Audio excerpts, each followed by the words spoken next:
us to reorient ourselves to what I would call Christ-centered preaching. 그러면은 예수 중심 설교에 대해서 제가 한번 다시 여러분 방향을 똑바로 잡아보겠습니다. Now again, many people have said, well, why does it always have to be Christ-centered? Why can't it just be God-centered? 왜 맨날 그리스도 중심이어야 하는가? 하나님 중심이면 안 되는가라고 질문하시는 분들이 항상 계십니다. Well, if you go to Ephesians and you look at every single place where he mentions Jesus, Lord, Jesus Christ in him, and then God and the Spirit, then you can say the same thing for Paul.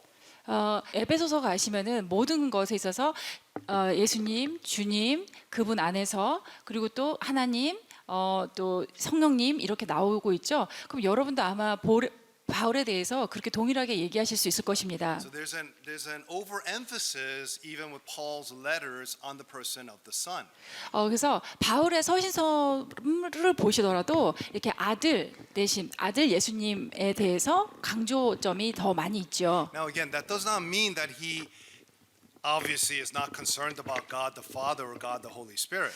그렇다고 해서 바울이 성부 하나님, 성령 하나님에 대해서 신경 쓰지 않았다는 게 아니라 It simply means that on the stage of the drama of redemption, 다시 말해 그냥 단순히 생각하셔서 구속이라고 하는 그 드라마의 장에서 볼 때 the main actor is the Son. 주연 배우가 바로 아들 하나님이시죠. So even when you go to see a musical or you go to see a play, 여러분이 뮤지컬이나 연극을 보러 가셔도 you see the main actor, 주연 배우가 있고 but you don't see the director, 그러나 감독은 보이지 않죠. and you don't see the producer. 그리고 프로듀서도 보이지 Now, 않습니다. of course, this illustration breaks down. There's a limitation to the illustration that I'm using. 예, 물론 이렇게 예화를 들을 적에는 한계가 있죠. 이 예화가 다 딱 맞는 것은 So 아닙니다. don't take what I'm saying out of context. 예, 그러니까 지금 제가 말씀드리는 것을 갖다가 이 맥락 밖에서 받아들이지 마시기 바랍니다. So don't tweet like one thing that I say. 예, 제가 그 말씀드린 거 하나만 가지고 트위터 이렇게 날리지 마십시오. So God the Father is the producer, God the Holy Spirit is the director, and God the Son, Jesus is the main actor on the stage. 성부 하나님께서 그 프로듀서가 되시고 성령 하나님께서 감독이 되시고 그 다음에 이 무대에서만큼 예수님은 또 주연이 되십니다. All right, so everyone sees this? 다 보이십니까? Okay. This is something that was a diagram designed by a psychiatrist in the late 1800s. 1800년대 후반에 한 심리학자가 개발한 다이아그램인데요. And let's call the first one on the left line A and the second one line B. 첫 번째 것을 A, 두 번째 것을 B라고 하죠. So when all of you are looking at this, your mind will tell you that line B is the longer line. 여러분 이것을 보시면 아마 모두가 다 B가 더 길다고 생각하실 것입니다. I'm sure no one looks at this immediately and says line A is the longer line. 예, 보자마자 A가 더 길어라고 하시는 분은 아무도 안 계시죠. But you need to know that both lines are the same length. 그러나 둘 다 길이는 똑같습니다. It appears as though line B is longer. 그냥 B선이 더 길게 보일 뿐입니다. And the reason why you think that is because of the way you have been conditioned to make observations. 여러분이 그렇게 생각하시는 이유는 여러분이 관찰하신 그 결과에 따라서 그렇게 생각하도록 여러분의 사고가 구조화되어 있습니다. 조건화되어 있습니다. 컨디션화되어 있죠. Because we in Korean culture, you've been conditioned to think in precise ways. 한국 문화에서 여러분들은 굉장히 정확한 방식으로 사고하도록 구조화되셨습니다. Well, not as accurate as Japanese, but definitely more accurate than Chinese. 예, 물론 일본 사람들이 더 정확하겠죠. 하지만 한국 사람들이 중국 사람들보다는 더 정확하게 사고합니다. But like in African culture, they're not concerned about precision. 그런데 아프리카 문화에서는 정확성에 대해서 그렇게 많이 신경 쓰지 So you 않아요. show this diagram to them, they won't recognize what we have been conditioned to see. 그래서 이것을 아프리카 사람들에게 보여주면은 우리가 보도록 그렇게 구조화된 것에 대해서 그들은 동일하게 그렇게 생각하지 않습니다. Now my point here isn't to elevate Korean culture over African culture. That's not my point. 여기서 제가 강조하고 싶은 것이 아프리카 문화가 더 우월하다 그 뜻이 아닙니다. Although most Koreans will probably think that, but that's a separate conversation. 예, 뭐 한국 분들이 대부분 그렇게 생각하시겠지만 지금 그것은 논외로 하겠습니다. My point is that because we have been conditioned with mathematical precision. 제 포인트는 우리는 그 수학적 정확성 이것에 대해서 굉장히 중요하게 사고하도록 컨디션 됐기 때문에 Every one of you thinks that line B is longer. 여러분 모두가 아마 다 B 라인이 더 길다고 생각하실 거예요. And so because you've been conditioned to look at something from a particular perspective, 어떤 특정 시각으로부터 여러분이 무엇을 보도록 그렇게 구조화되셨기 때문에 it's very hard to undo that. 그것을 다시 없애기는 굉장히 어렵습니다. Now, what's my point? Why am I talking about psychology? 예, 제가 왜 심리학적인 이야기를 하면서 이런 이야기를 드릴까요? Because all of you have been conditioned to read the Bible a certain way. 왜냐하면 여러분 모두가 다 성경을 읽으실 때 어떤 방식으로 읽도록 구조화되어 계시기 때문입니다. I guess we can blame that on Western Americans. 아마 그것의 그 주 원인은 서구에서 온 미국인들의 영향이 아마 클 것입니다. Because American theologians made an impression upon Korean pastors and Korean scholars to think and read the Bible a certain way. 왜냐하면은 그 미국의 신학자들이 그 한국의 신학생들이나 또는 목회자들이 성경을 어떠한 특정 방식으로 읽도록 그렇게 해왔어요. So the main way that Korean pastors or Koreans in general, the way they read the Bible is through the systematic theological lens. 그래서 전반적으로 한국의 목사님들은 조직 신학의 렌즈라고 하는 그것을 통해서 성경을 보시죠. Now, don't mishear me. 저를 제 얘기를 잘 들어주셔야 됩니다. I am not saying that systematic theology is unimportant. 그렇다고 해서 조직 신학이 중요하지 않다는 게 아니고 Of course it is important. It's absolutely necessary. 물론 중요하고 아주 필요한 것입니다. But it's not the natural way to read the Bible. 그러나 성경을 읽는 자연스러운 방식은 아닙니다. The natural way to read the Bible is the way the Bible has been laid out for us. 성경을 읽는 자연스러운 방식은 성경이 우리에게 이렇게 펼쳐진 그대로 읽으시는 It goes 것입니다. from Genesis to Revelation. Is essentially chronological. 창세기부터 계시록까지 이것은 시간순에 따른 연대기입니다. It's essentially historical. 그리고 역사의 기록입니다. It's not topical. 그것은 주제가 아닙니다.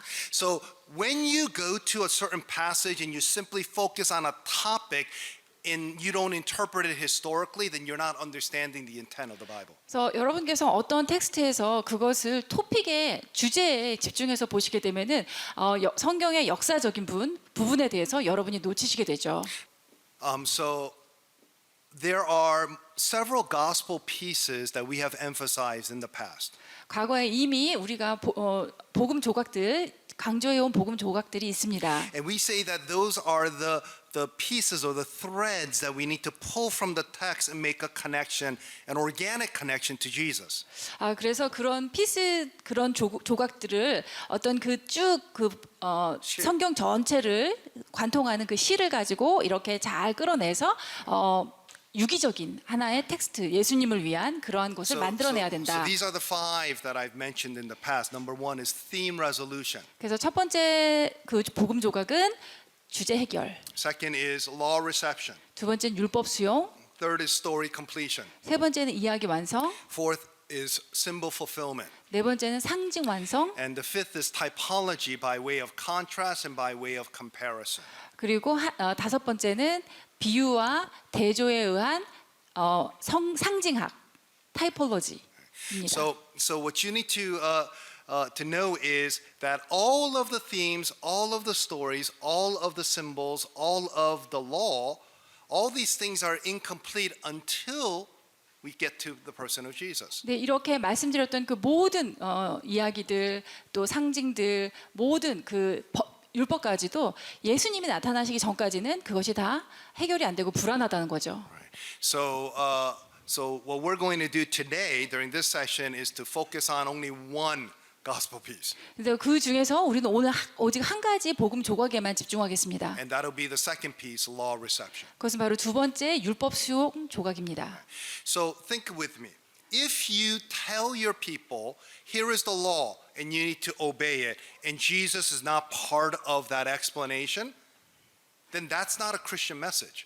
자, 저와 같이 한번 생각을 해주세요. 자, 여기에 율법이 있습니다. 그리고 여러분 이것을 순종하셔야 됩니다라고 할 적에 여기 이 그림에 예수님이 들어와 계시지 않는다면 그것은 크리스찬의 메시지가 아닙니다. You can be Jewish.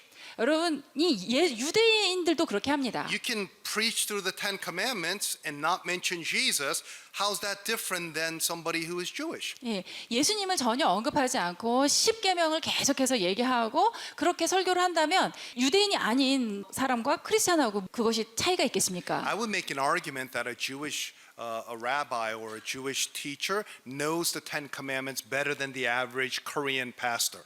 예, 제가 이제 보통 이렇게 보통 유대인 랍비나 유대인 학자들은 보통의 한국 목사님들보다 십계명에 대해서 훨씬 더 잘 강의하시고 설교하실 수 있죠. So we should just tell them to go to the synagogue or go to the temple and listen to the message on the law from the Jewish rabbi.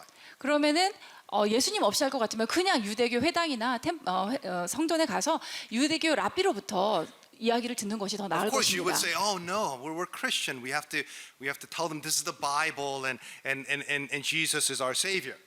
물론 여러분들, 우린 그럴 수 없죠. 우리는 그리스도가 우리의 구원자이신 걸 알고 우리는 크리스찬이니까 유대교 회당을 갈 수는 없죠.라고 대답하실 거예요. Then why do you talk about certain parts of the Bible as if Jesus didn't matter? 그런데 왜 여러분들이 어떤 부분에 있어서 설교를 전하실 적에 전혀 예수님이 거기서 중요하지 않은 인물인 것처럼 그렇게 설교를 전하십니까? Now I know what you're thinking. You're thinking, yeah, but that's Exodus 20, and we just need to explain what Exodus 20 is. Jesus is not in Exodus 20. 여러분 생각에 무슨 얘기 하시는 건 아닌지는 알겠지만 출애굽기 20장을 설교할 적에 출애굽기 20장을 설교해야죠. 예수님이 출애굽기 20장에 나오시지는 않잖아요. 이런 생각을 하시죠. I'm not saying that Jesus is in Exodus 20.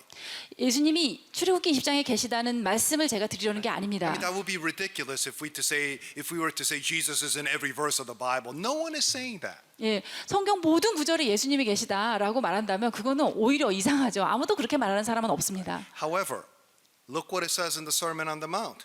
그러나 산상수훈을 생각해 보십시오. Jesus gives an interpretation and application of the Ten Commandments. 예수님께서 그 십계명에 대해서 어떻게 적용하고 어떻게 실천해야 되는지를 말씀하고 So 계세요. why would you ever preach from the Ten Commandments in Exodus 20 without going to the Sermon on the Mount? 출애굽기 20장을 설교하실 적에 마태복음의 산상수훈을 언급하지 않고 출애굽기 20장의 십계명만 설교하시려고 하십니까? I would say that's irresponsible. If a person preaches from the Ten Commandments and they don't get to the Sermon on the Mount, I would say that that's being irresponsible as a preacher. 그렇게 산상수훈에 대해서 생각하지 않고 무조건 그 십계명만 설교하신다고 하면 그것은 설교자로서 조금 무책임한 행동이라고 저는 생각합니다. The basic background for the New Testament is the Old Testament.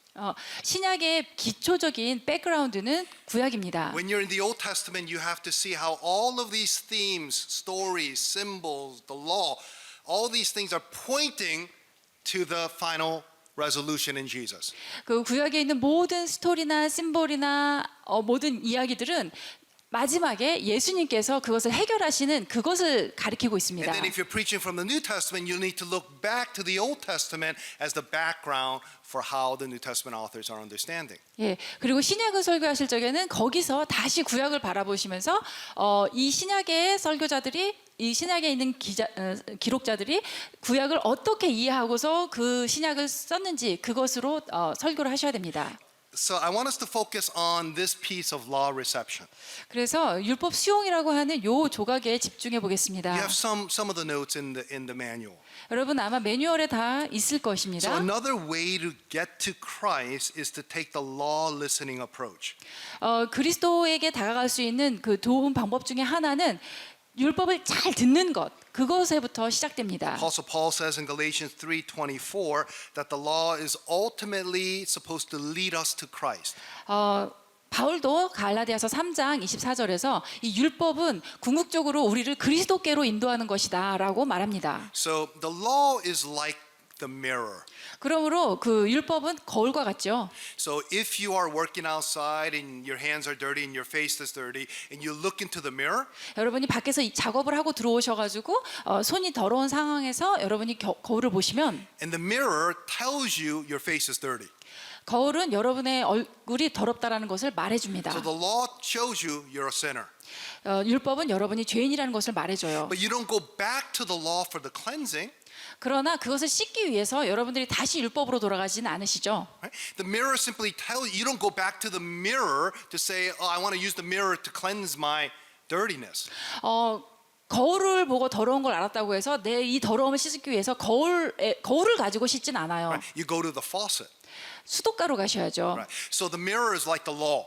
그래서 그 거울은 물법과 같습니다. Faucet is the Savior. 그리고 수도에서 나오는 물은 바로 구원자이시죠. That's where you go for the cleansing. 거기에 씻으러 가셔야 So the 됩니다. law of God functions that way. It shows you what your human condition is, your sin condition is. 그래서 하나님이 주신 율법은 내가 인간으로서 어떤 상황인가 이것을 보여줍니다. To put it another way, the law is the evidence of one's salvation. Obeying the law is the evidence of one's salvation, not the means of one's salvation.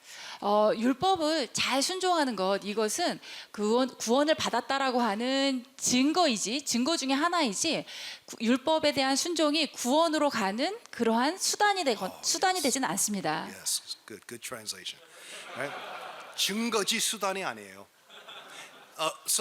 그러니까 우리가 설교할 때 어떤 그 성경에서 법이 나오잖아요. 그래서 이 법이 나와가지고 우리가 이걸 지켜야 됩니다. 그래서 우리 교인들한테 여러분들 지켜야 됩니다.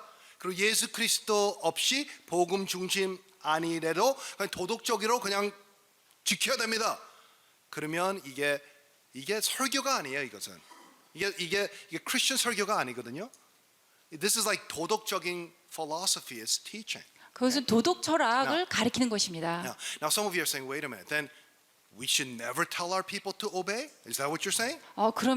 그럼 율법을 순종하라고 말하지 말라는 말씀이신가? No, I didn't say that. You're thinking that. 아니요, 제가 그렇게 말했다는 게 아니라 여러분이 그렇게 지금 속으로 생각하고 계실지도 모르겠어요.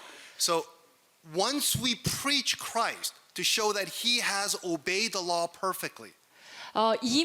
일단 우리가 그리스도를 먼저 전하는 거예요. 그리고 그리스도가 어떻게 율법을 완전하게 순종하셨는지를 보이는 것입니다. So at the very end, after you've introduced the gospel and the finished work in Jesus, 설교 만미에서 이제 예수님을 소개하고 또 예수님께서 어떻게 우리를 위해서 그분의 구원 사역을 이루셨는지를 소개한 다음에 then you can have gospel application where you tell people you need to obey this and you're not supposed to do this. 그 후에 성도들에게 복음 적용을 설교하시는 거죠. 여러분 이렇게 하셔야 됩니다. 이렇게 하시면 안 됩니다라고. So if you do that before you get to Jesus, then that's moralistic. 그런데 예수님을 소개하기 전에 먼저 율법을 강요하시면 그것은 도덕인 것입니다. 도덕 But 설교입니다. after you've introduced that Jesus has fulfilled the law perfectly, and because of what he's done for us, we are righteous, now you can tell the people, here's the gospel application you need to obey. 그러나 예수님을 소개하고 예수님이 우리를 위해서 행하신 일, 그러므로 인해서 우리가 의인이 된 것에 대해서 소개하고 그 다음에 우리가 그러므로 이렇게 살아야 됩니다라고 말씀하셔야지 기독교 설교인 거죠. So we are not listening to the law if we think we can obey it perfectly.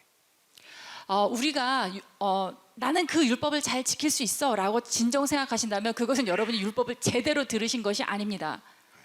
The law is saying you can never fulfill me, you need a savior. That's what the law is saying. 왜냐하면 율법이 우리에게 말하는 것은 너는 절대 나를 완벽하게 지킬 수 없어. 너에게는 구원자가 필요해라는 것을 계속 말하고 있기 때문입니다. So the New Testament makes plain that no one is able to uphold the requirement of being blameless. 그리고 신약은 우리에게 분명히 말하고 있습니다. 그 누구도 무흠하다, 결점이 없다라고 하는 것에 율법을 무흠하게 흠없이 율법을 지킬 수 없다는 것을 말하고 있습니다. That's Romans chapter 3. 로마서 3장에서 말하고 있죠. There's only one person who obeyed the requirements of the law perfectly. Only one person. 딱 한 분이 계십니다. 이 율법을 완전하게 지키신 분. And again, that Paul says is the person of Jesus in Romans. 예, 역시 로마서에서 바울은 그분이 예수님임을 밝히고 있습니다. So what I want to do is I want to show you through the Gospel of Mark. 그래서 저는 마가복음을 통해서 이것을 말씀드리고자 합니다. To show you this law reception gospel piece. 그 복음 조각 중에서 율법 수용을 마가복음을 통해서 보여드리겠습니다. Okay. So I want you to open your Bibles to Mark chapter 1. 마가복음 1장입니다. So let's look here if we could read 1 through 15. 마가복음 1장 1절부터 15절까지입니다. 하나님의 아들 예수 그리스도의 복음의 시작이라. 선지자 이사야의 글에 보라 내가 내 사자를 내 앞에 보내노니 저가 내 길을 예비하리라. 광야에 외치는 자의 소리가 있어 가로되 너희는 주의 길을 예비하라. 그의 첩경을 편타게 하라. 기록된 것과 같이 세례 요한이 이르러 광야의 죄사함을 받게 하는 회례의 세계를 전파하니 온 유대 지방과 예루살렘 사람이 다 나아가 자기 죄를 자복하고 요단강에서 그에게 세례를 받더라. 요한은 약대털을 입고 허리에 가죽띠를 띠고 메뚜기와 석청을 먹더라.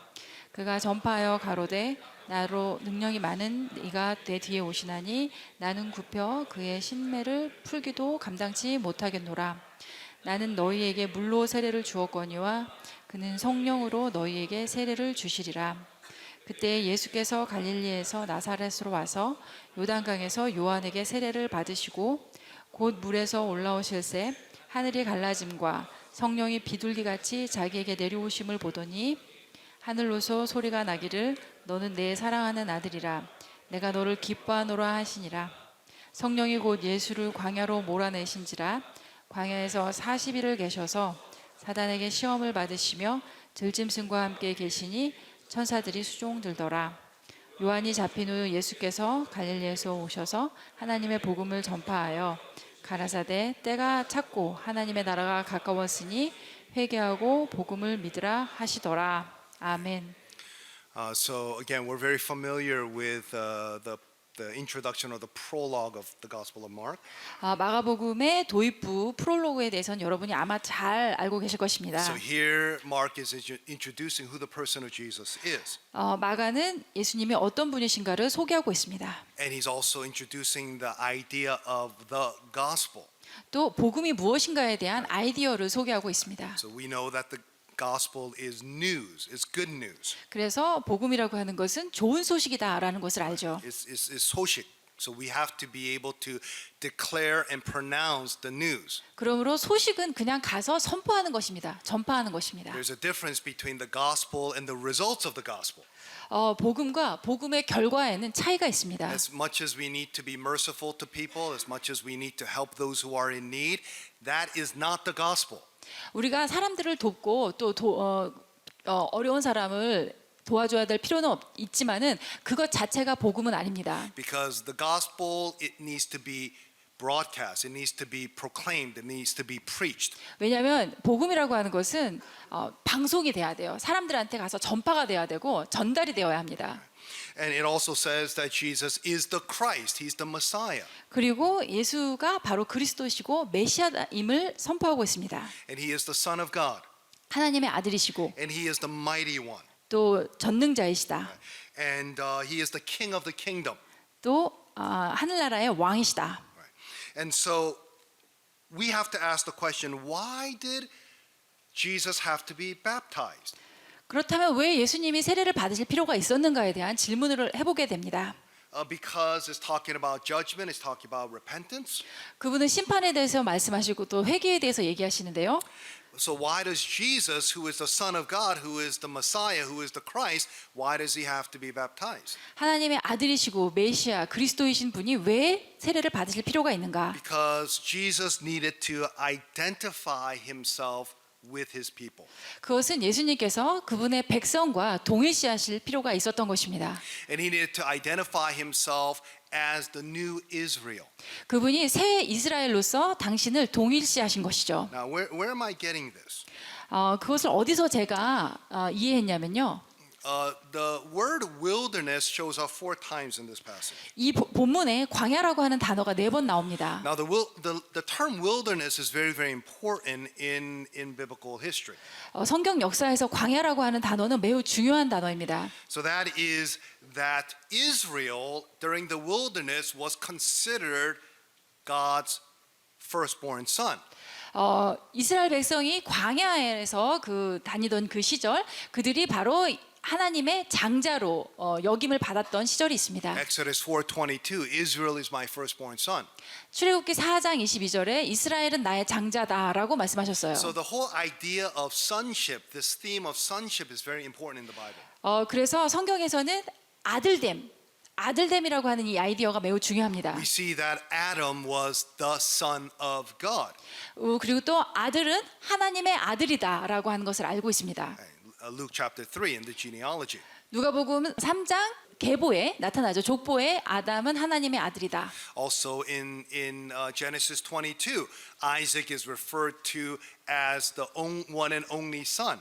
또 창세기 22장에는 이삭을 너의 독자라고 유일한 아들이라고 말합니다. Or 2 Samuel chapter 7, David's son, who will be Solomon, will be the son who would receive the inheritance. 또 사무엘하 7장에도 다윗의 아들 솔로몬, 그가 이제 솔로몬이 왕의 유업을 이을 아들로 표현되고 있습니다. But you know that 2 Samuel 7 is a very, very important messianic passage, which is referring beyond Solomon to the person of Jesus. 근데 사무엘하 7장은 솔로몬만 얘기하는 것이 아닙니다. 그것은 솔로몬 넘어서 메시아를 언급하고 있는 아주 중요한 본문입니다. So what we find here is that God wants His people to once again go back and return to the wilderness in order to receive redemption.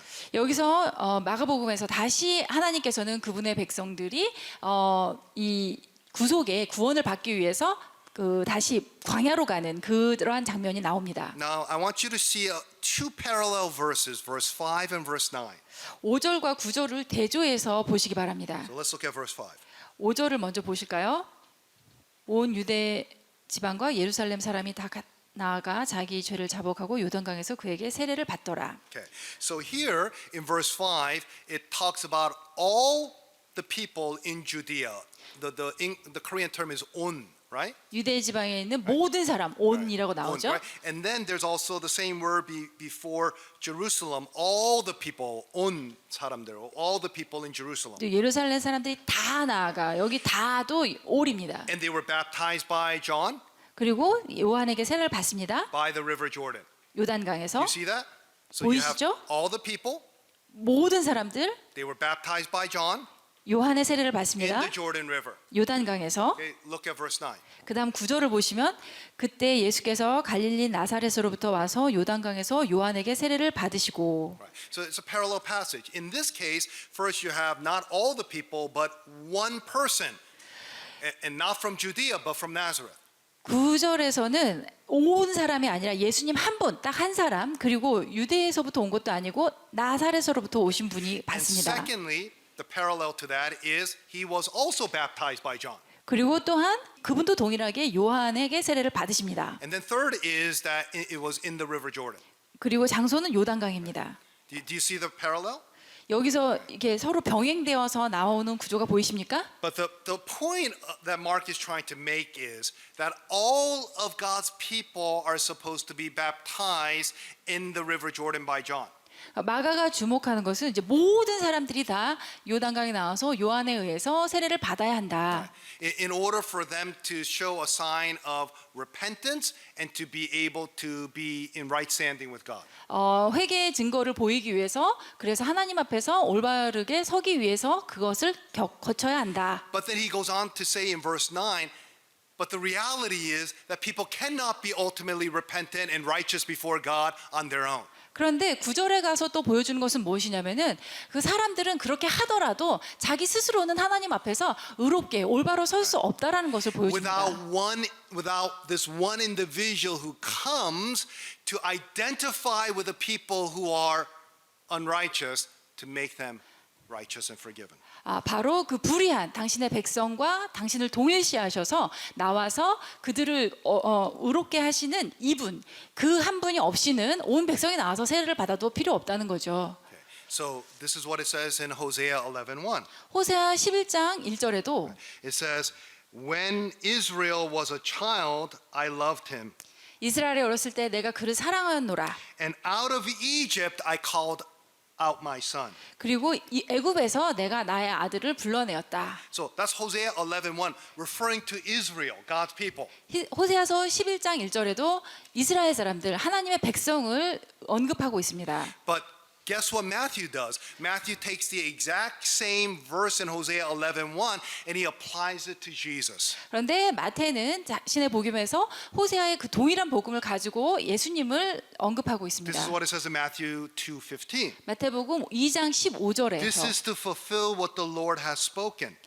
이것은 주님께서 말씀하신 것을 이루려 함이라. Out of Egypt I called my son. 애굽에서 내 아들을 불러내었다 하는 그 말씀. So the point is that Jesus is the new son. Jesus is the new Israel because the old Israel failed to be completely obedient. 여기서 요점은 예수님께서 새 이스라엘이고 새 아들이시라는 거죠. 왜냐하면 옛 이스라엘이 율법을 따르는 것을 실패했기 때문에. So again, without this unique son who obeyed the will of the Father and obeyed the law perfectly, we would have no hope. 그래서 아버지의 율법을 온전히 순종하시고 완전하게 따르셨던 그 아들이 없이는 우리에게는 아무 소망이 없다라는 것입니다. That is why we see this here. If you go to verse 12, read verses 12 and 13. 여기서 다시 12절에서 13절을 보시면은 성령이 곧 예수를 광야로 몰아내신지라 광야에서 40일을 계셔서 사단에게 시험을 받으시며 들짐승과 함께 계시니 천사들이 수종들더라. Okay, again, this why the reference to 40 days because it's referring to the 40 years they wandered in the wilderness. 왜 광야에서 40일일까요? 이스라엘의 광야 40년인 것이죠. And people have asked why this reference to wild animals. There's no other gospel writer who makes reference to wild animals. Why is he mentioning it here? 그리고 왜 들짐승이라고 하는 언급이 다른 복음서에는 없는데 여기만 있을까요? Right. My understanding is that when you see the animals in the book of Isaiah that talks about the new creational age, 제 생각인데요. 여러분들이 이사야서에서 이제 새 하늘 새 땅이 오면은 그때 어떤 묘사가 되어 있는지 아실 것입니다. right, you see a lamb and a wolf or a lamb and a lion sitting side by side. 예, 양과 사자가 또 늑대와 양이 같이 앉아 있죠. Right. So what's going on here is that Jesus is ushering in a new creational age where he can be in the presence of wild animals and not attacked. 그래서 예수님께서 들짐승과 함께 계시면서도 들짐승의 공격을 받지 않으셨다고 하는 것은 앞으로 올 그 새 시대에 대해서 예수님께서 이제 우리에게 조명해서 보여주시고 시작되었다는 So 뜻입니다. Jesus is reversing the tide of history. 그래서 예수님께서 지금 역사의 물결을 방향을 바꾸고 계세요. So up to this point, it was sin and idolatry that's kind of leading to destruction and judgment. 예수님 전까지는 죄와 우상 숭배 결국은 파괴와 멸망으로 심판으로 끝날 수밖에 없는 이야기였지만 And Jesus comes and completely changes the momentum of history. 예수님께서 오심으로 해서 완전히 역사의 방향성이 바뀌게 됩니다. Have you ever watched like an amazing athletic event or a game or a tournament and where your team is like completely losing and they look like they're completely out?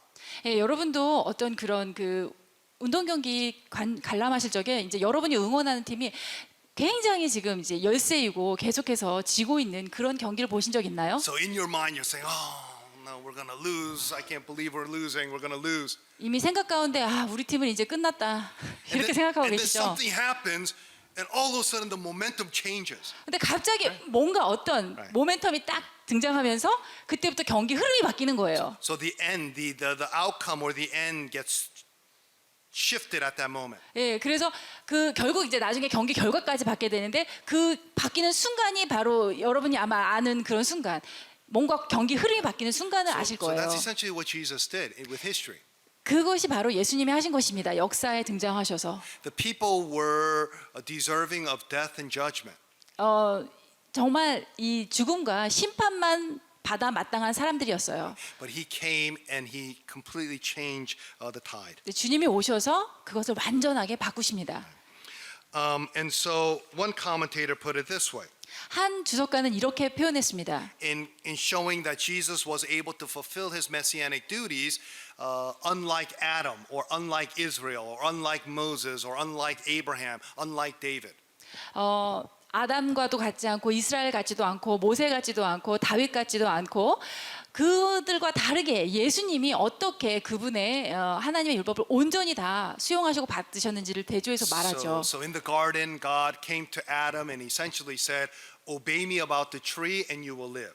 예든 동산에서 하나님께서는 이 나무에 관하여 너가 나에 대해서 내 말을 순종하여라. 그리하면 너가 살리라라고 하나님 말씀하셨어요. And Adam disobeyed, and he died. 그러나 아담은 불순종했고 죽었습니다. And then at another point in history, he spoke to the second Adam and said, "I want you to obey me about this tree." 근데 역사의 훗날에 또 다른 포인트에서 하나님께서 두 번째 아담에게 너는 이 나무에 관하여 나에게 순종하라. But in this case, you will die. 그러나 순종하면 너는 죽을 것이다라고 하나님 말씀하십니다. But he brought life for everyone. 예, 그러나 그것으로 인해서 우리 모든 사람에게 생명을 주셨어요. So when we think about righteousness, when we think about being right with God, 그래서 여러분께서 의로움에 대해서 생각할 때 하나님 앞에서 옳은 것에 대해서 생각하실 we 때 all desire to be righteous. 우리 모두가 다 의로워지기를 원해요. So not just Christians, but also non-Christians, they desire to be righteous. 크리스찬만 옳은 것을 원하는 게 아니에요. 믿지 않는 사람들도 올바라지길 원해요. So we want to be religious people want to be made right through their obedience, 그래서 종교적인 사람들은 내가 잘 순종함으로써 하나님 앞에서 의로워지길 원하고요. and secular people want to be made right through their skills and competence. 그 믿지 않는 사람들은 자신의 스킬이나 능력 이런 것을 통해서 뭔가 내가 올바른 사람이 되기를 But 바랍니다. every individual wants to be made right. 누구나 다 내가 옳은 사람이 돼야 되겠다라고 하는 마음이 있어요. But guess what? There is a requirement for being righteous in every category. 모든 카테고리에서 모든 영역과 범주에서 이 올바름에 대한 요구가 있습니다. You know, when secular people say, "Oh, I don't like religion because they're all about rules and laws, and I want to have freedom and be secular." 믿지 않는 사람들이 나는 종교적인 사람들 싫어. 거기서는 모든 뭐 다 율법이고 맨날 법칙만 강조하고 나는 자유롭게 난 그렇게 살 거야. Right, that's being naive. 예, 그것은 그 사람들이 굉장히 순진한 Because in 발상입니다. secular culture, there are a lot of rules and laws. 왜냐하면 세상 문화 속에서도 엄청난 그 법칙과 규칙들이 있습니다.